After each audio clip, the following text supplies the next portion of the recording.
চুরি ছিনতাই এটা অপরাধের একটা অংশ, যা নিয়ে আমরা প্রতিনিয়ত কাজ করছি, অভিযান পরিচালনা করছি। যারা চুরি ছিনতাইয়ের ঘটনার সাথে যারা সাধারণত জড়িত থাকে, চিহ্নিত যারা, এদেরকে প্রতিদিনই গ্রেপ্তার অভিযান পরিচালনা করা হয়ে থাকে, গ্রেপ্তার হয়ে থাকে এবং এরা আইনের আওতায় চলে আসে।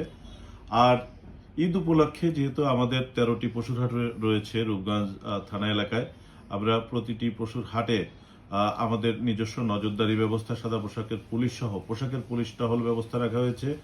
যেই সকল এলাকায় যানজট সহ পশুর হাট, রাস্তাঘাটে যাতে যানজট না হয়, ঘরমুখো মানুষ যেন নির্বিঘ্নে তাদের বাড়িতে যেতে পারে এবং ঈদটা যেন আনন্দের হয়, এই জন্য আমরা ট্রাফিক ব্যবস্থাপনা সহ আমাদের অপরাধ নিয়ন্ত্রণের জন্য ব্যাপক পুলিশি টহল ব্যবস্থা আমরা রেখেছি। আমরা হোন্ডা মোবাইল টহল ব্যবস্থা রেখেছি, আমাদের নিয়মিত পুলিশ পিকআপের মাধ্যমে টহল ব্যবস্থা রয়েছে, সাদা পোশাকে পুলিশি নজরদারি রয়েছে।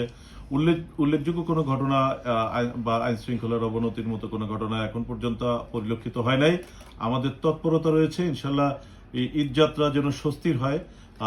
ঈদের ঘরমুখো মানুষ যারা আসবেন বা আমাদের থানা এলাকা অতিক্রম করবে, সবাই যেন নির্বিঘ্নে ঈদে নিজ নিজ বাড়িতে বা গন্তব্যে পৌঁছাতে পারে। এই জন্য আমাদের যে প্রস্তুতি, ইতিমধ্যে আমরা কাজ করতেছি এবং প্রতিনিয়ত আমাদের এই কাজের তদারকির জন্য আমি সহ আমার ঊর্ধ্বতন কর্তৃপক্ষ আমরা মাঠে থাকি, যাতে ঈদ যাত্রাটা মানুষের জন্য স্বস্তির এবং সুখকর হয়।